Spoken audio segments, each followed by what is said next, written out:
Hi viewers, welcome to our channel. Pastor Praveen గారి మృతికి సంబంధించి ఒకవైపు ఇన్వెస్టిగేషన్ జరుగుతుంది, మరోవైపు క్రిస్టియన్ సంఘాలు పాస్టర్లు కూడా ఆందోళన చేయడం మనం చూస్తున్నాం. అయితే ఈ నేపథ్యంలోనే లోకేష్ గారు రియాక్ట్ అయిపోయారు దీనిపైన.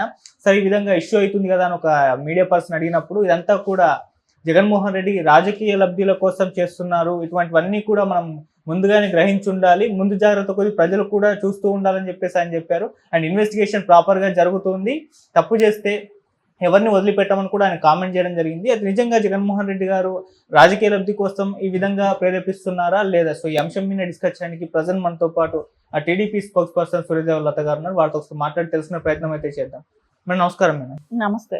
మేడం, లోకేష్ గారి కామెంట్స్ ని అంటే పొలిటికల్ గా చూడొచ్చు అంటారు? అంటే జగన్మోహన్ రెడ్డి గారి పైన ఒక పొలిటికల్ విమర్శలో భాగంగా పాస్టర్ ప్రవీణ్ గారి ఇష్యూలో ఆయన చేశారు అనుకోవచ్చా, లేకుంటే నిజంగా అక్కడ పాస్టర్ ప్రవీణ్ గారి విషయంలో చాలా ఆందోళన వ్యక్తం అవుతున్నాయి కదా క్రిస్టియన్ సంఘాల నుంచి, దీని వెనకాల జగన్మోహన్ రెడ్డి గారు ఉన్నారనుకోవచ్చు? ఆయన కామెంట్స్ ను ఏ విధంగా చూడొచ్చు అంటారు మేడం? ఇప్పుడు మనం ఒకటే, ఇక్కడ క్రిస్టియన్స్ అనేది ఎప్పుడు కూడా మతాలు విద్వేషణ అనేది ఏపీలో రాలేదు. అంటే ఏ ముస్లిమ్స్ తో కానివ్వండి, క్రిస్టియన్స్ కానీ హిందూస్ కానీ ఎక్కడ విధ్వంసాలు అనేది రెచ్చగొట్టలేదు, ఎప్పుడు జరగల. ఇప్పుడు ఏంటంటే ఒక ప్రవీణ్ గారు యాక్సిడెంట్ గా చనిపోయారు, ఆ వ్యక్తిని ఏ రకంగా ఇచ్చేసారంటే హత్య చేశారనే వరకు తీసుకెళ్ళారు. ఆయన తర్వాత ఇద్దరు చనిపోయారు మళ్ళా క్రిస్టియన్స్.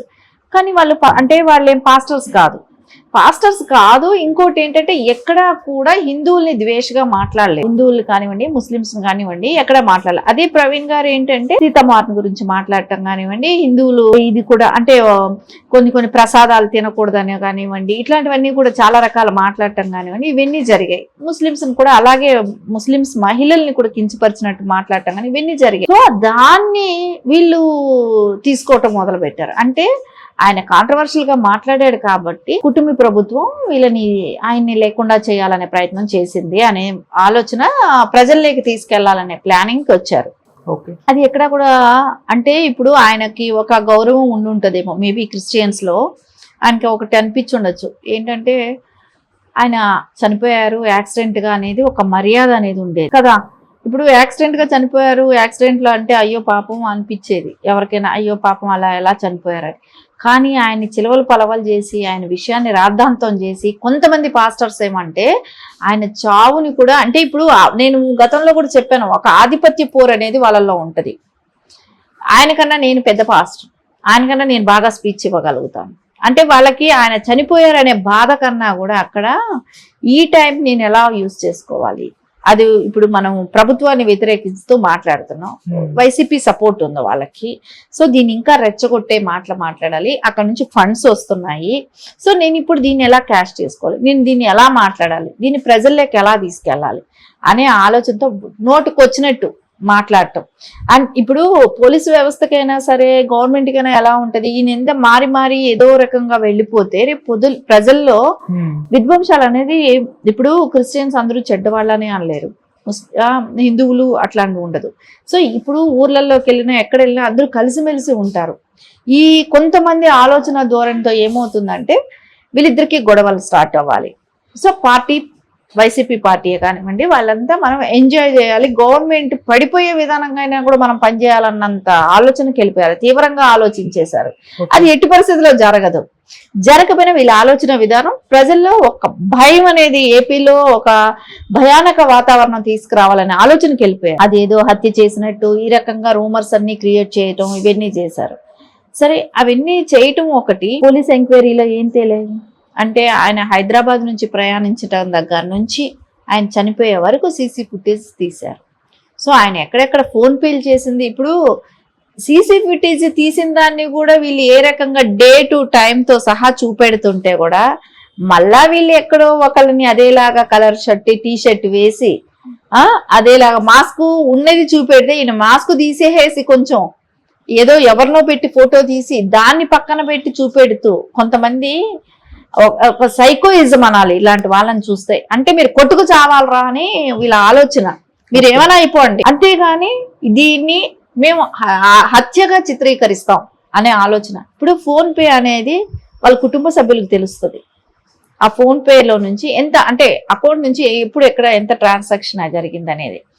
మందు కొన్నప్పుడు అదే మా లిక్కర్ షాప్ దగ్గర అదే దొరికింది, పెట్రోల్ బంక్ దగ్గర, ఇవన్నీ డే టు టైంతో సహా వాళ్ళకి తెలుస్తున్నాయి కదా. సో వాళ్ళ కుటుంబం కన్నా ఎక్కువ తెలుసా వీళ్ళకి? తెలియదు కదా.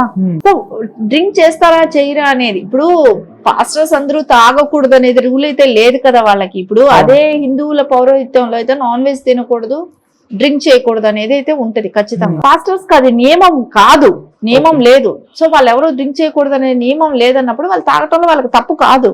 తప్పు కాదన్నప్పుడు ఆయన తీసుకుంటే తప్పు ఎలా అవుతుంది? కాకపోతే మోతాదు ఎక్కువ అయి ఉండొచ్చు మేబీ. సరే ఆయనకి స్పృహ లేకుండా ఉండొచ్చు. సరే ఆయన చనిపోయిన దాన్ని మనం ఎలా క్యాష్ చేసుకోవాలి అనే ఆలోచనలో వైసీపీ వాళ్లే కానివ్వండి, కొంతమంది పాస్టర్స్ ని వాళ్ళు రెచ్చగొట్టి మాట్లాడిచ్చిన విధానం కానివ్వండి. సో ఈ నాటకీయతంతా వారం రోజులు ప్రజలందరూ చూశారు. అంటే ఎప్పుడు కూడా ఆంధ్రప్రదేశ్ లో మత విధ్వంసాలు రెచ్చగొట్టి గొడవలు జరిగింది ఎక్కడా లేదు. నిన్న పెట్టిన ప్రెస్ మీట్ లో షర్మిల్ గారు మాట్లాడటం కూడా జరిగింది. అంటే తనే చెప్పారు వైసీపీ చేస్తున్న అరాచకాలే ఇప్పటి వరకు కూడా ఎక్కడా కూడా ఆంధ్రప్రదేశ్ లో అలాంటిది లేదు, మత విధ్వంసాలు రెచ్చగొట్టేది అదే అట్లాంటి ఇన్సిడెంట్లు ఎప్పుడు కూడా జరగలేదు, కానీ ఇప్పుడు అది కూడా చేయిస్తున్నారు, ఈ ఆలోచన అంతా వైసీపీ వాళ్ళదే అని చెప్పి ఆవిడ మాట్లాడటం కూడా జరిగింది. అంటే ఇప్పుడు మనకు ఇంటి దొంగ తెలుస్తారు, ఇంట్లో ఇలాంటి నేచర్ ఈ అలవాట్లు ఉన్నాయనే పద్ధతి ఎవరికి తెలుస్తుంది? ఇంట్లో వాళ్ళకే తెలుస్తాయి కదా.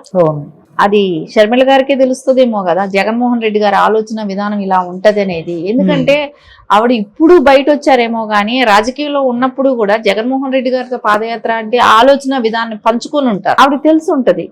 సో ఆయన ఆలోచన విధానం ఎలా ఉంటది, ఎలా ఆలోచిస్తారు.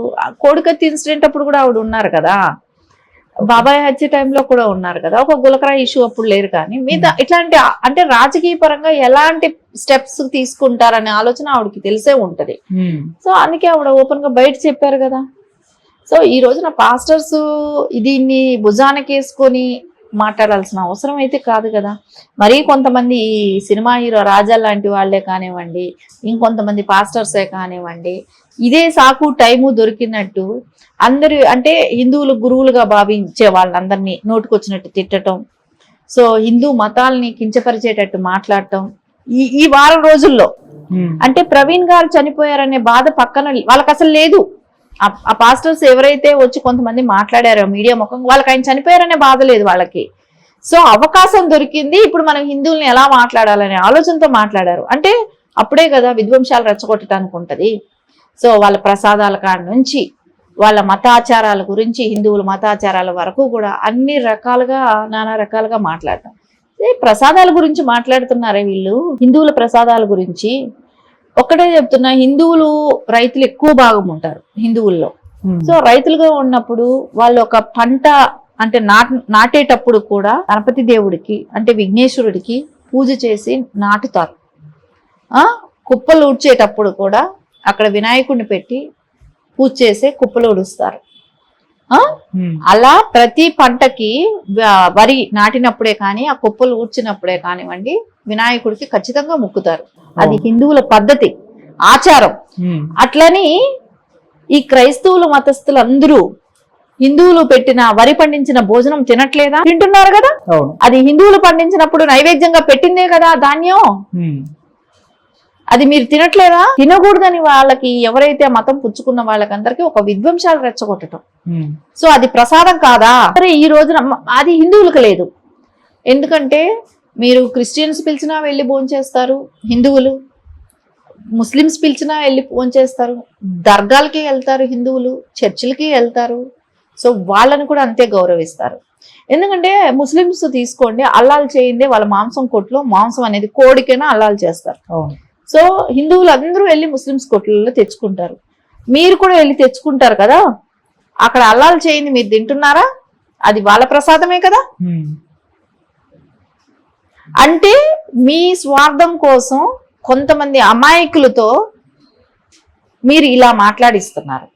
నాకు తెలిసి కొంతమంది మాకు తెలిసిన వాళ్ళు పనిచేసే వాళ్ళు చెప్తారు, రోజు పిడికిడి బియ్యం పెట్టాలంట, వేరుగా పెట్టాలంట, వారం వారం అది చర్చికి తీసుకెళ్ళి ఇవ్వాలంట.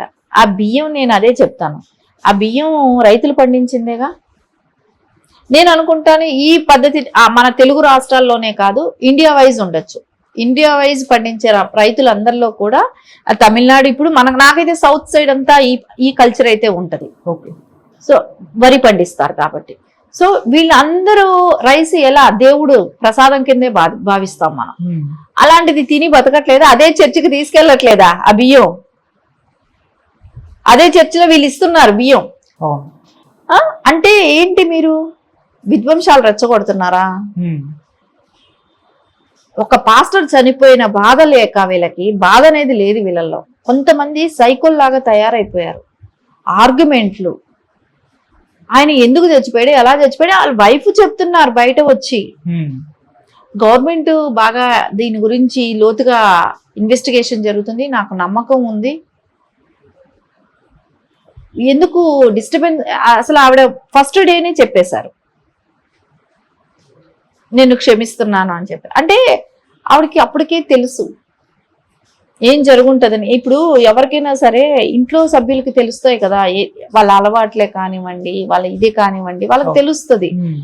అట్లాంటిదే ఉంటే వాళ్ళ వైఫ్ వచ్చి మాట్లాడుతుంది కదా, చెప్తుంది కదా.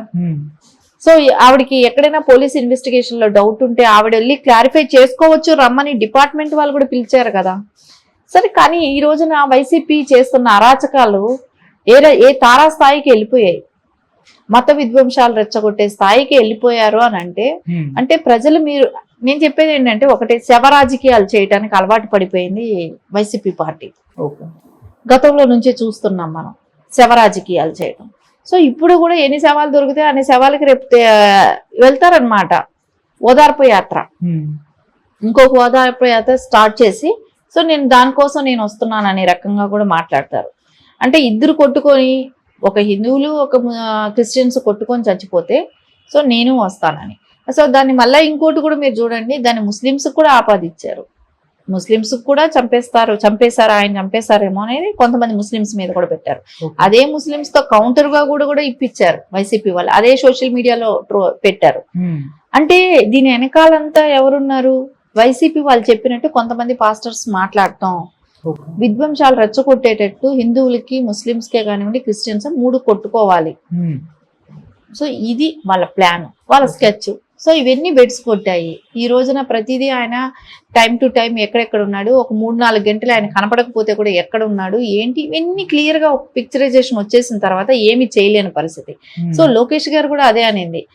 కానీ చాలా చాకచక్యంగా పోలీసులు ప్రతిదీ మినిట్ టు మినిట్ ఆయన ఎక్కడెక్కడ ఏమేం చేస్తున్నాడు అనేది మొత్తం క్లారిటీ తీసుకోబట్టి ఈ రోజు ప్రజల్లో కూడా అందరికీ కూడా ఒక నమ్మకం వచ్చింది. సో ఒకవేళ మేబీ సీసీ ఫుటేజ్లు ఎక్కడా దొరకలేదు అనుకున్నప్పుడు ఏ రకమైన కల్లోలం సృష్టించేవాళ్ళు? అంటే లోకేష్ గారు కూడా అదే అంది, మత విధ్వంసాలు రెచ్చగొట్టడం కోసం చేస్తున్న ప్రయత్నాలు ఇవన్నీ. ప్రవీణ్ గారిని కూడా వాడుకున్నారు, చనిపోయిన వాళ్ళకు కూడా గౌరవం ఇవ్వకుండా. సో ఆయన కూడా అడ్డం పెట్టుకొని శవ రాజకీయాలు చేశారనేది లోకేష్ గారు అంటాం కూడా జరిగింది. పోలీసులు మొదటే పోస్ట్ మార్టం రిపోర్ట్ కి సంబంధించి అంటే ఇంత తాత్సారం ఎందుకు చేస్తారు, ఒక 2-3 రోజుల్లో లాంచ్ చేస్తుంటే ఇంత చర్చ రగడ అయ్యుండేది కాదేమో కదా. ఇప్పుడు వీళ్ళు క్రిస్టియన్ సంఘాలు చాలా పోస్టులు నేను చూసాను, ఏ విధంగా పెడుతున్నారంటే ఇన్ని రోజుల దాకా డ్రంక్ అండ్ డ్రైవ్ చేసి చనిపోయారు అన్నట్టుగా సీసీ కెమెరాల ఫుటేజ్ ద్వారా ఎస్టాబ్లిష్ చేస్తారు. ఇప్పుడు రేపటి రోజు పోస్ట్ మార్టం రిపోర్ట్ కూడా ఆ విధంగానే వస్తుంది, ప్రిపేర్ చేసేసారు, అందుకే ఇంత తాత్సారం చేస్తారని వాళ్ళు విమర్శలు చేస్తున్నారు. ఏ విధంగా చూడొచ్చు అంటారు? నేను చెప్పేది ఒకటిను, ఇది చాలా సెన్సిటివ్ విషయం. ఒకటి ఇక్కడ ఇది మతాలు విధ్వంసాలు రెచ్చగొట్టే స్థాయి. ఇప్పుడు పోలీసులకు తెలుస్తుంది వాతావరణం సిచ్యువేషన్ ఎలా ఉంది అనేది. ఇప్పుడు ఆయనకి కరెక్ట్ గా అదే చచ్చిపోయిన టైం, వీళ్ళు ఈ రకంగా మాట్లాడే టైంలో డ్రింక్ చేసి చనిపోయారా అని అంటే వీళ్ళు ఏ రకంగా అల్లర్లు చేసి ఏ రకంగా రాష్ట్రాన్ని రావణ కాష్టం చేయాలనే ప్లానే కదా వాళ్ళది. సో ఎవిడెన్స్ చూపెట్టి ఎవరికైనా అదే అనిపిస్తుంది, ఎవిడెన్స్ లేకుండా వీళ్ళు ఎలా చెప్తారు ఆయన ఒక తాగుబోతుగా చిత్రీకరిస్తున్నారా అనేది ఇప్పుడు కూడా అంటున్నారా లేదా? అది చూపెట్టబట్టి ఇప్పుడు ఆ మాట వచ్చింది. చూపెట్టకపోతే మీరు కావాలని చంపేసేసి మీరు ఆ మాట అంటున్నారని కూడా అంటారు. సో ఎందుకైనా సరే ఎవిడెన్స్ తో చెప్పాలనే ఆలోచన డిపార్ట్మెంట్ కు ఉండొచ్చు, కాదనట్లేదు. అంటే ఇప్పుడు ఏంటంటే తీవ్ర స్థాయిలో ఉంది ఆ రోజున. ఆ టైంలో బయట పెట్టకపోవడమే మంచిదే అయ్యిందేమో. పెట్టుంటే మతాల మధ్య ఈ 3 మతాలకి అప్పుడు ఏంటంటే వెంటనే ముస్లిమ్స్ మీద కూడా వెళ్ళిపోయింది, ముస్లిమ్స్ ను కూడా టార్గెట్ చేశారు ఆ టైంలో. ముస్లిమ్స్ వాళ్ళు చంపారని చెప్పేసి మళ్ళీ హిందూస్ అన్నారు. అంటే ఈ 3 మతాలను కూడా కొట్టుకునేవాళ్ళు. ఆ రకంగా ఆ టైం అలా ఉన్నింది అప్పుడు అక్కడ. ఓకే. సో అది పక్క ఎవిడెన్స్ తో ప్రజలకు చూపెట్టి దాని తర్వాత రిపోర్ట్స్ వదులుతా బయట పెడతారు. దీనిలో తప్పు అనేది ఇక్కడ అనిపించట్లేదు. ఎందుకంటే మనకి ఎవిడెన్స్ దొరకపోయి ఉండి వాళ్ళు ఇలాంటి స్టేట్మెంట్ కానీ ఇచ్చుంటే అప్పుడు ఎలా మీరు ఇలా చెప్తున్నారు అనడానికి ఎవరికైనా రైట్స్ ఉంటాయి. ఇప్పుడు నీకు ఆధారాలతో సహా చెప్తున్నారు, చూపిస్తున్నారు కదా. సో దీనిలో ఎక్కడ తప్పు జరిగింది? సో ఎవరైనా యాక్సెప్ట్ చేయాల్సిందే. ఇది ఏదో ఒక ఫ్యామిలీకో ఒక వర్గానికో ఒక కులానికో జరిగింది అమ్మ, ఇక్కడ మతాలకు జరిగిన ఇది రేపు పొద్దున ఇది మొత్తం ఒక ఇష్యూ. అంటే మతం అనేటప్పటికి వచ్చేటప్పటికి ఇండియా వైజ్ అయిపోద్ది.